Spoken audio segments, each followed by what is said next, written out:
Called tips. Anybody who is buying Treasury right now, they are buying tips.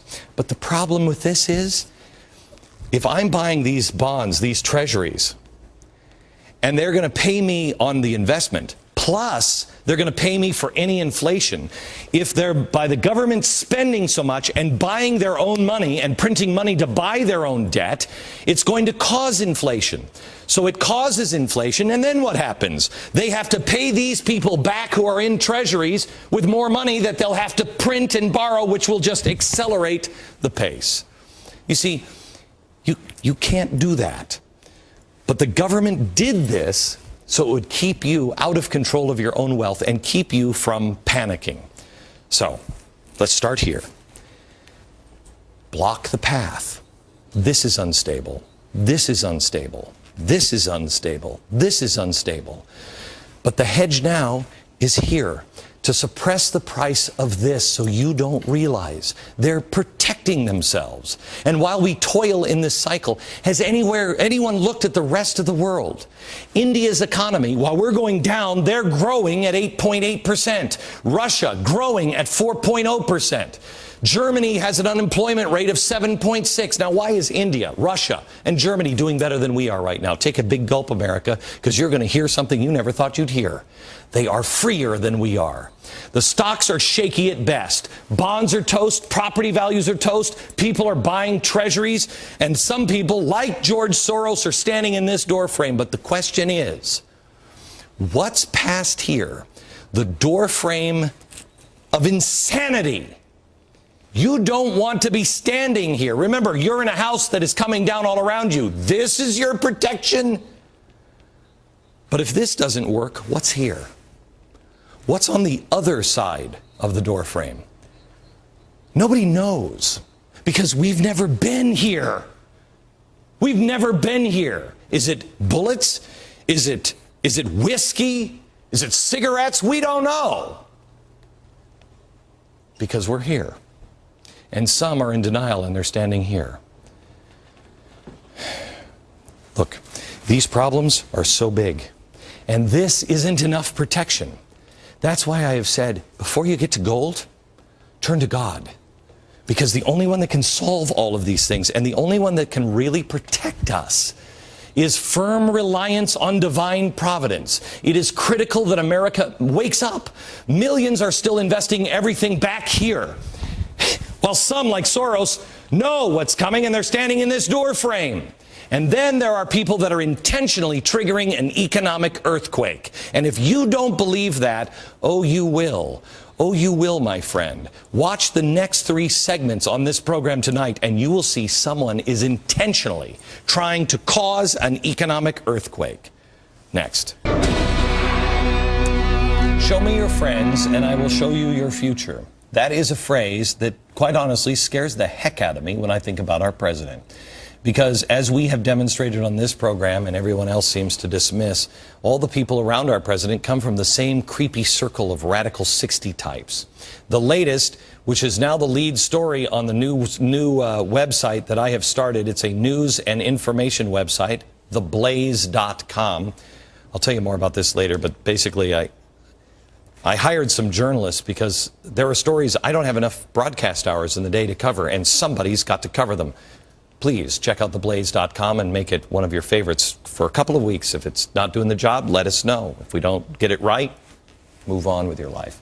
Theblaze.com. Anyway, the lead story was Dolores Huerta. Now, she works for Hilda Solis and the Department of Labor's We Can Help program. What's that?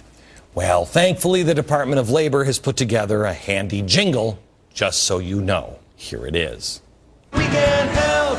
We'll get you what you do. You work hard, and you have the right to be paid fairly. I'm U.S. Secretary of Labor Hilda Solis, and it is a serious problem when workers in this country are not being paid every cent they earn. Legally or illegally. It was a good thing a catchy tune was there. I'm glad my hard-earned tax dollars and yours went to that. Anyway, Dolores Huerta, she's working on this great program. She's all over the website. She's a big civil rights activist. She's got a great resume. She was the honorary chair of the Democratic Socialists of America, which I know I want somebody who is an honorary chair of the Democratic Socialists of America working in the Labor Department who believes this. Ready? The alternative to capitalism is democratic socialism. Yeah. She also writes for the Huffington Post. She is a labor leader, legendary. She worked with Cesar Chavez, who she also had the FBI investigate for being a communist. It's good stuff. Cesar Chavez was investigated by and she's right there. It's great. So, to have her there at the Labor Department of Labor helping them on things is really good. But it actually might be better than what she was doing before. What was she doing before? The lady who said the alternative to capitalism is democratic socialism? Yeah. Indoctrinating our children. Here's the story from The Blaze. Here she is talking to high school students. Watch. The average pay of a CEO of a Fortune 500 company is $3 million to $9 million a year. What are you going to do with all that money, right? I don't care how much money you make. You can only eat 3 meals a day, you know? You can only wear 1 suit of clothes a day, you know? So the idea is, and wealth isn't wrong as long as you use it for the people, like what Hugo Chavez is doing in Venezuela. Okay, this is in Tucson. At a high school, she said this. I believe the president has said almost those very same words, didn't he? Didn't he in a speech say, I don't care how much you make, there's nothing wrong, but I mean, how much can you eat? And she's here praising Hugo Chavez, which kind of makes this picture a little easier to understand, no? But I digress. We were talking about how wonderful Dolores is with the kids. There are 20,000 Cuban doctors that have got into Venezuela. They're setting up these neighborhoods with factories and jobs for the people, with their medical clinics and their co-ops, right there in every single neighborhood in Venezuela. Now, we are the richest country in the world, right? So why can't we do that here in the United States? That is a good question, Dolores. Why can't we be as good as Cuba or Venezuela? You know, while the kids ponder that, Doozy, why not remind them, Dolores, of your theme for the day, and here it is. Our theme will be Republicans hate Latinos, okay? Republicans hate Latinos. What a message of unity and hope. If only we could have been that unifying at 8:28 and not distorting Dr. King's message. Dolores really has it down. Dr. King would be proud of her, I guess. So how did she get to those schools in the first place? Well, because of this guy, congressman from Arizona. He brought her in to speak. Do we have his picture? There he is. Yeah, he brought her in to speak. Yeah. Raul is close with Dolores. So close, in fact, that he went to her 80th birthday party recently, back on August 13th. Oh, it was a great party. Everyone was there. Hilda Solis from the Labor Department. Martin Sheen. Jody Evans from Code Pink. Oh, wait a minute, she was involved with the Bill Ayers wife, too, on the flotilla thing. Oh, and Carlos Santana. Now, there is one other person that was there. I mean, would any party really be complete without Van Jones? Oh, yeah. And there was a taped tribute from President Obama himself. That's great. A socialist, leader of the Democratic Socialist Party in the Labor Department, who is formally indoctrinating our kids on the wonders of Hugo Chavez and Cuba.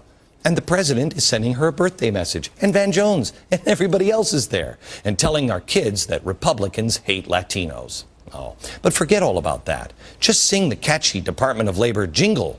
Oh, and everything is going to be okay. Come on, all together, kids. You got rights, we can help. You have rights. They can help.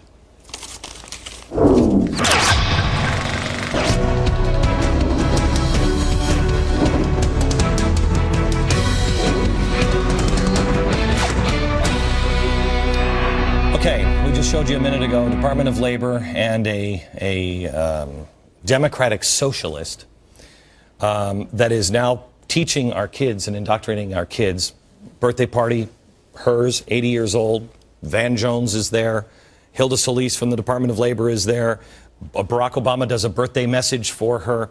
She's saying Republicans hate Hispanics. She is telling our children that Hugo Chavez is the cat's meow, and I'm the crazy one. Now let me give you this story. The feds filed another lawsuit against Arizona on Monday, saying the network of community colleges acted illegally in requiring non-citizens to provide their green cards before they could be hired for jobs. So in other words, it's illegal, I guess, to make sure that people are here legally before hiring them. By the way, the same law says if you hire an illegal, it's illegal. Could it be any more insane than it already is? The answer is yes. In another story off the Blaze today, the University of California, San Diego.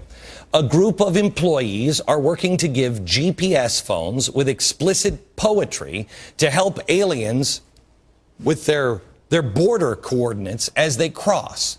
These cell phones help immigrants find water stations while passing through remote areas of the desert.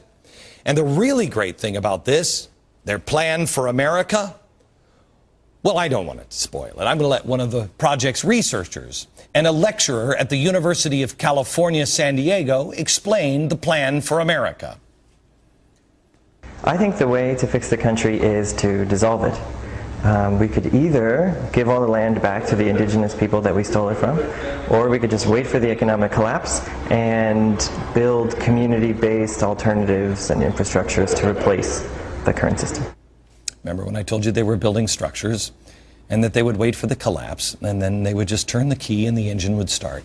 Remember when I told you the stocks and the bonds and the real estate and the treasuries, it makes no sense what our government is doing?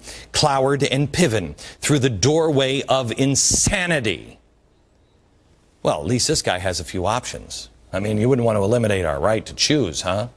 Listen, I want to play now one of his buddies. This is actually the professor at the University of California, Ricardo Dominguez. He shares his thoughts on U.S. sovereignty. Here it is.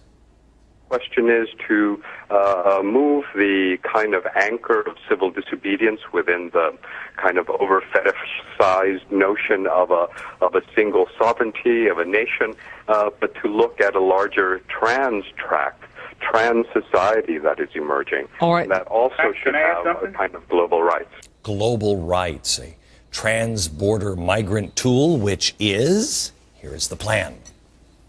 The tool consists of an inexpensive cell phone with a global positioning satellite chip, a GPS chip, and a custom piece of software, which accesses the phone's ability to receive GPS information without needing to send out data, which may allow the user to be located and without needing phone service. Okay, so Professor Dominguez, who heads up the project, says his efforts were celebrated at the university. When I earned tenure, in part based on this project, it was given awards. It was, performed as a legitimate condition of research. Okay. When asked how the genius plan for his tool was paid for, Dominguez reportedly said less than $10,000 in your taxpayer money in grants had been used. So here we have a professor and a lecturer from the same college advocating the destruction of the United States as we know it, receiving tax dollars to fund a plan to aid illegals sneaking across the border. They believe in the destruction of the United States of America, and they're being awarded tenure for those efforts. Here's an idea, America. Wake the hell up. How about starting making the cuts that we have to make to save our country to the federal budget by not funding people who say the best way to help America is to collapse America? What kind of country, what kind of citizens sit on their butts and fund their own demise?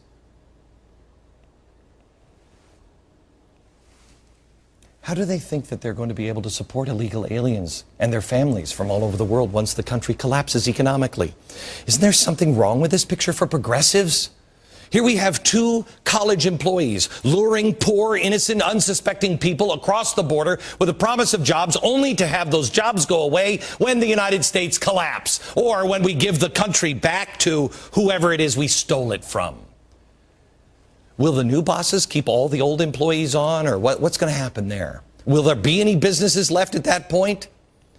if this doesn't make you crazy over the border nightmare, and these last two stories don't show you what the heck our country is doing with stocks, bonds, real estate, treasuries,